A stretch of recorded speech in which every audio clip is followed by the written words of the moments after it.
행복과 기쁨이 가득한 배짱이의 서재 책 읽는 배짱이입니다.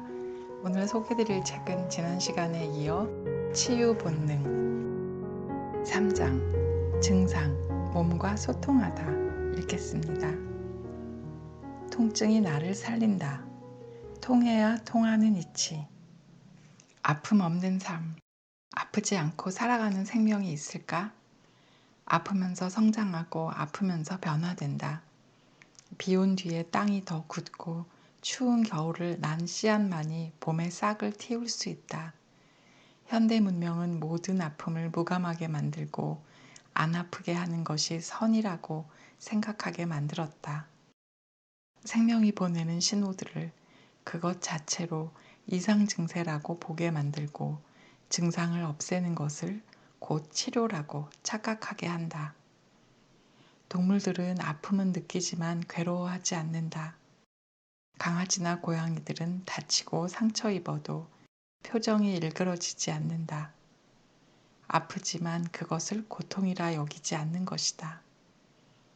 사람은 아픔 자체보다 사실은 두려움이 더 크다. 아픔을 괴로운 것, 고통이라 여기고 그것을 곧 불행이라고 생각한다. 통증보다 두려움이 더 큰 것이다.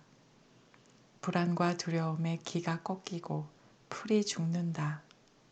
스스로 신호를 살피고 조처하기보다 다른 것에 의존해서 빨리 없애려 한다. 통증이 보내는 메시지를 이해한다면 아픔이 더는 고통이나 불행이기만 한 것은 아니다.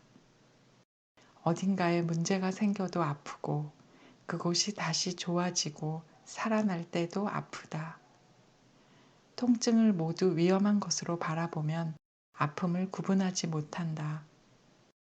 위험해서 빨리 조처를 취해야 하는 경우, 골절이나 화상, 사고처럼 외과적으로 응급조치가 필요한 경우는 빨리 그 상황에서 벗어나라고 참을 수 없는 아픔이 계속된다. 그러나 대부분의 통증은 그렇지 않다. 두통이나 생리통 같은 경우는 문제의 원인이 내 안에 있다. 어떤 부분이 차서 그쪽으로 혈액 공급이 안 될 때 신호를 보낸다. 따뜻하게 해달라고 혹은 필요한 에너지원을 공급해달라고 몸의 주인에게 이야기하는 것이다. 신호를 보내는 것인데 따뜻하게 해주지는 않고 진통제를 먹어버리면 아프다는 신음소리도 못 내게 입을 틀어막는 것이다. 진통제로 통증을 차단할 것이 아니라 따뜻하게 데워주는 것이 필요하다. 반면에 좋아지려고 할 때, 기능이 살아날 때 나오는 아픔도 있다. 몸이 좋아질 때, 굳었던 부분이 풀릴 때도 아프다. 안 쓰던 곳을 쓰고 안 하던 운동을 하다 보면 오금이 당기고 어깨도 당기고 목이 뻐근하기도 한다. 굳어있던 곳에 피가 가고 에너지가 실리면 쓰지 않아서 아픈지조차 모르고 있던 감각이 되살아나는 것이다. 운동을 시작하고 며칠 하다가 안 하는 사람들도 있다. 아프면 덜컥 겁이 나는 것이다. 아프면 안 된다고 생각하기 때문이다. 하지만 아픈 만큼 힘이 들고 힘이 들어온다. 이것이 어떤 아픔인지 가만히 들여다보면 스스로 알 수 있다. 운동하다 굳은 부분이 풀리면서 오는 아픔, 참을 수 있고 견딜 수 있고 버티는 만큼 사라지는 아픔이다. 생명의 입장에서 바라볼 필요가 있다.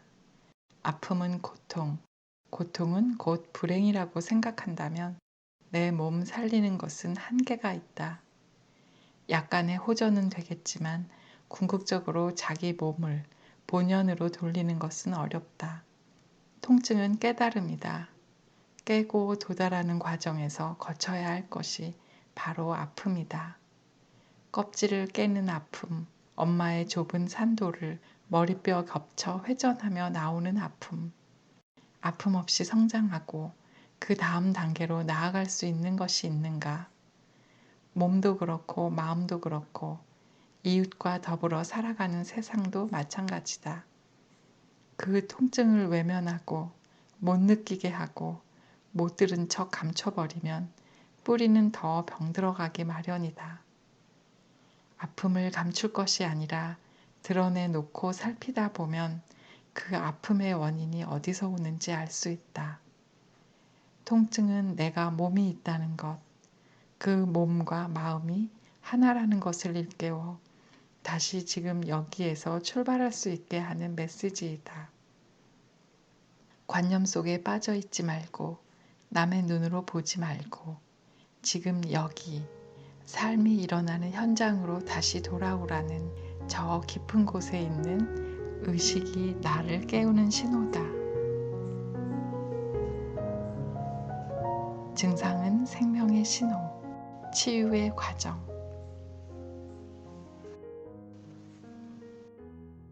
열이 나는 것은 어딘가 염증이 있어서 그것을 해결하고 있다는 신호.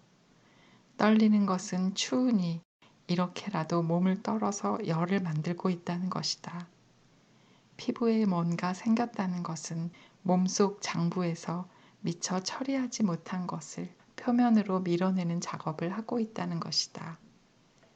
화낼 일도 아닌데 나도 모르게 화가 나고 분노가 치밀어 오르는 일이 잦다면 간이 약해져 내 안에서 부드러운 기운이 모자라다는 신호다.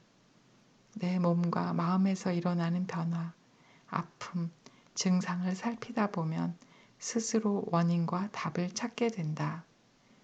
그런 몸의 소리들을 무시하고 증상을 없애버리려고만 한다면 병은 더 깊어지기 마련이다. 증상은 몸으로만 나오는 것이 아니다. 감정, 생각의 변화로도 나타난다.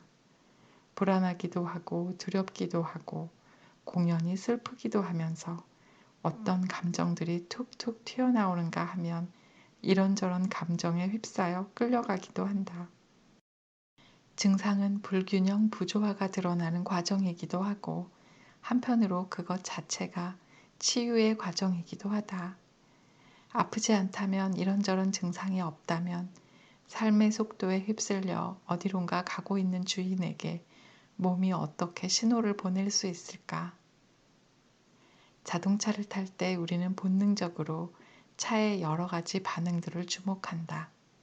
시동이 걸리는 느낌부터 주행할 때 나는 여러 가지 소리들, 계기판의 신호, 브레이크와 가속기 페달의 느낌, 전조등의 상태 등 다양한 신호들을 살피다 보면 주의할 수 있고 문제를 해결할 수 있다.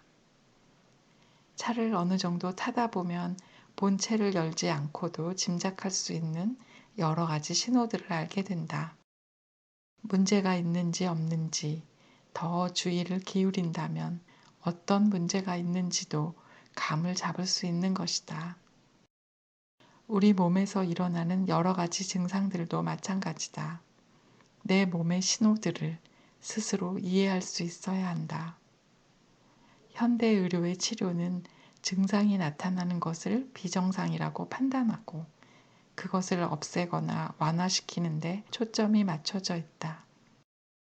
잠 안 오면 수면제, 불안하면 항우울제, 기침이 심하면 기관지 확장제, 각종 통증에는 진통제나 마취제를 쓴다.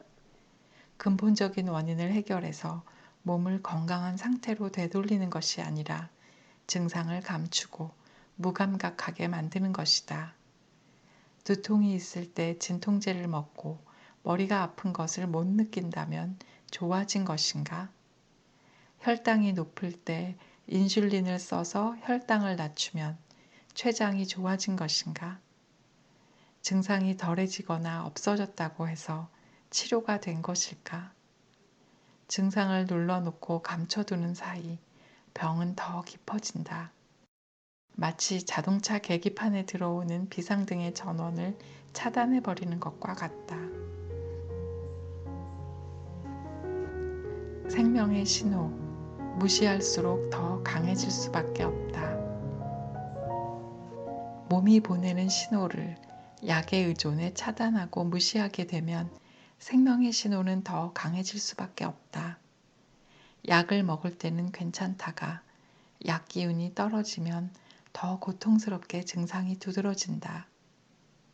약에 대한 내성이 생기는 것이다. 진통제 한 알로 없어졌던 두통이 두 알, 세 알을 먹어도 듣지 않는 지경이 된다. 실제 두통이나 생리통으로 진통제를 먹어왔던 사람들이 나중에는 그 양이 늘어나고 심지어는 몇 알씩 먹어도 반응이 없는 경우가 많다.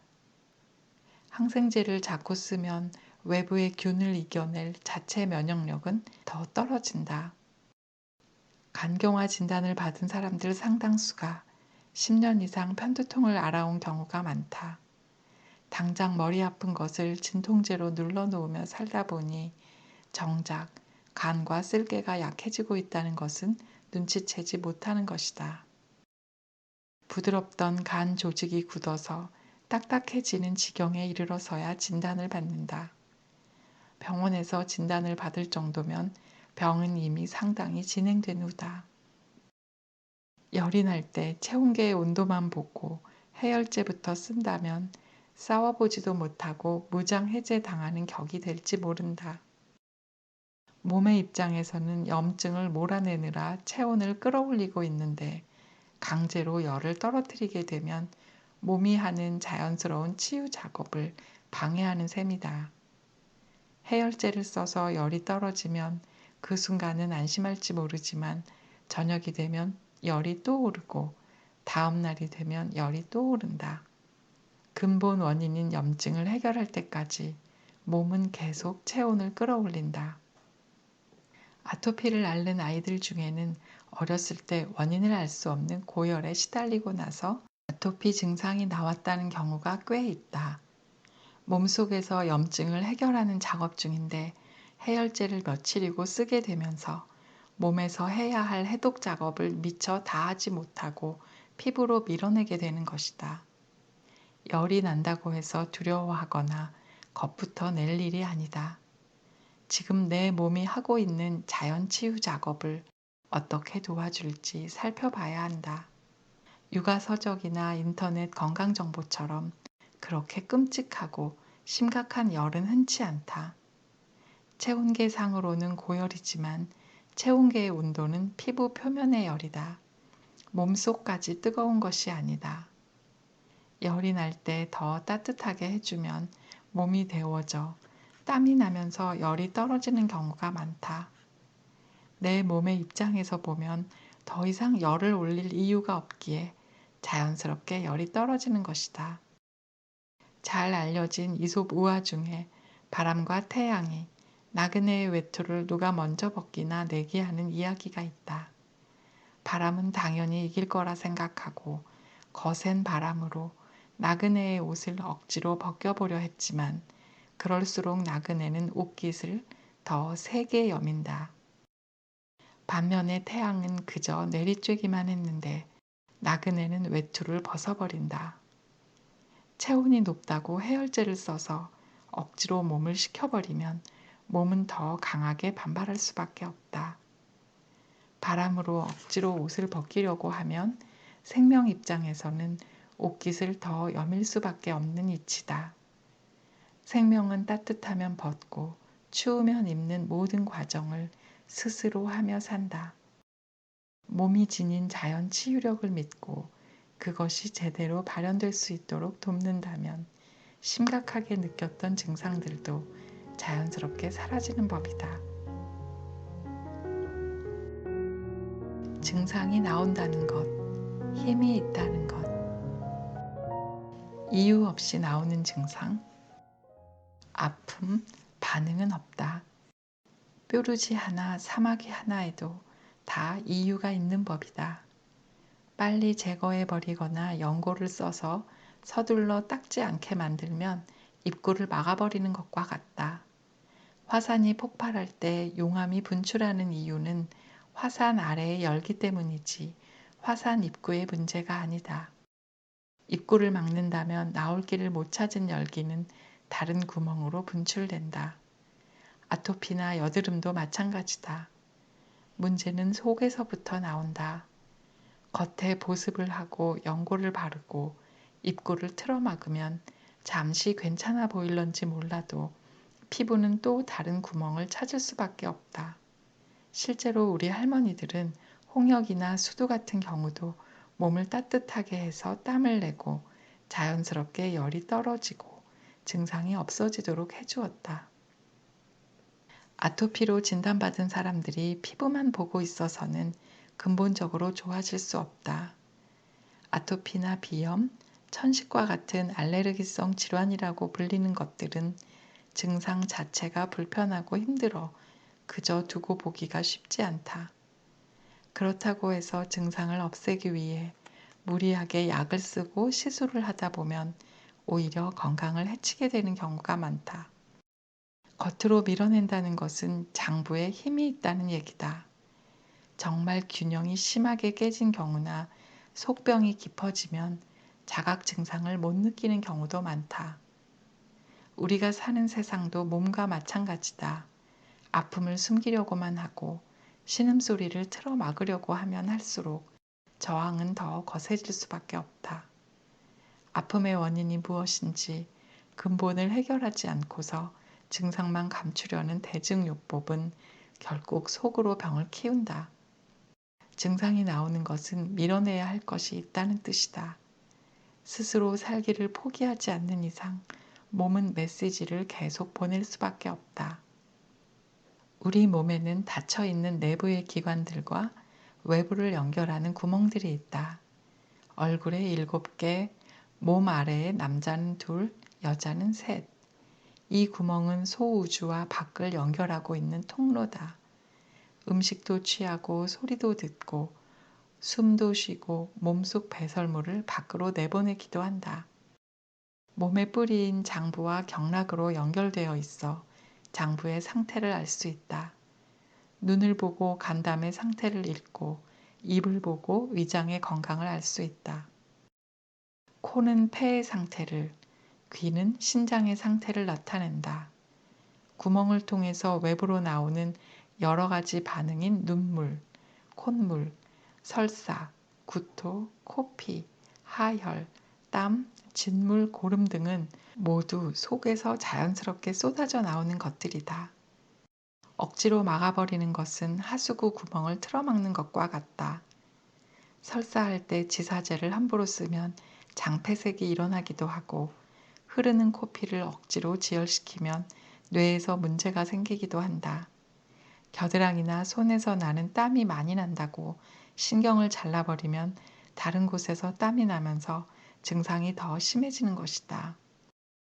몸의 입장에서는 어떻게 해서든 뿌리를 다치지 않게 해야 하기에 몸속에서 미처 처리하지 못한 것들은 밖으로 밀어낼 수밖에 없는 것이다. 잎사귀나 가지가 좀 시들고 부러져도 뿌리만 온전하면 다시 싹을 틔울 수 있기에 뿌리를 보존하려고 하는 것이다. 뿌리, 근본을 다스리면 나머지도 살아난다. 이상 책 읽는 배짱이었습니다. 들어주셔서 감사합니다.